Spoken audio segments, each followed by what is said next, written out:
Hey, I'm Donald Bell, Senior Editor for Digital Audio MP3, and today we're taking a more in-depth look at the 4th generation Apple iPod Nano. Apple probably got sick of all the jokes people made about the shorter, squatter Nano that came out last year, because the 4th generation Nano has returned to the long and skinny design that made the original a household name. They've also dressed it up in a ton of colors, 9 in total, but for some reason, I like the silver and black one best. Apple has kept the same $149 and $199 price points for the Nano, but doubled the capacity up to 8 GB and 16 GB respectively. To distinguish the 4th generation Nano from the previous models, Apple has given it a very pronounced rounded enclosure that from the side looks a little bit like a cross-section of an airplane wing. The curve carries through on the scroll wheel and on the select button, and even the screen, which is covered in a piece of curved glass that should be more scratch resistant than the plastic screens found on the previous models of iPods. Beneath the Nano's rounded glass is the same bright and crisp 2-inch color display found on last year's model, only it's been turned on its side. Holding the Nano sideways to watch video is a little awkward since the controls are turned sideways too, but you get used to it and it's a small sacrifice to make for a much more attractive design.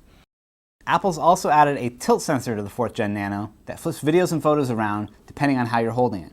Tilting the Nano sideways in the main menu takes you to a cover flow view of your music collection, and a new Shake to Shuffle feature will play a random song from your collection whenever you give the player a good shake. But if you're concerned about shuffling your music by accident, you can turn on the hold switch or deactivate the shake feature under the Nano settings.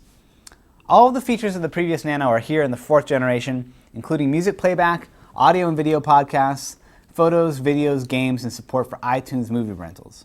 Also, little extras such as clocks, contacts, and calendars are here, as well as EQ presets. We're happy to see that Apple has added some nice accessibility features for vision-impaired users, such as a larger font mode and a unique spoken menus feature which reads back menu and selection information, videos, photos, with a synthesized voice.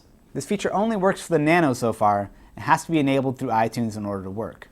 Another new addition to the iPod Nano is a feature called Genius, which automatically generates 25-song playlists based on the musical similarities of songs in your collection. The feature is fun to use, but sometimes it gets stumped by obscure artists or lack of similar artists in your collection. Finally, Apple's added a voice recording feature to the Nano. However, you'll have to buy a compatible Apple-approved headset in order to activate it.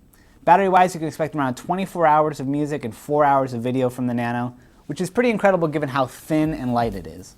I'm Donald Bell, and that was a first look at the 4th generation of the Apple iPod Nano.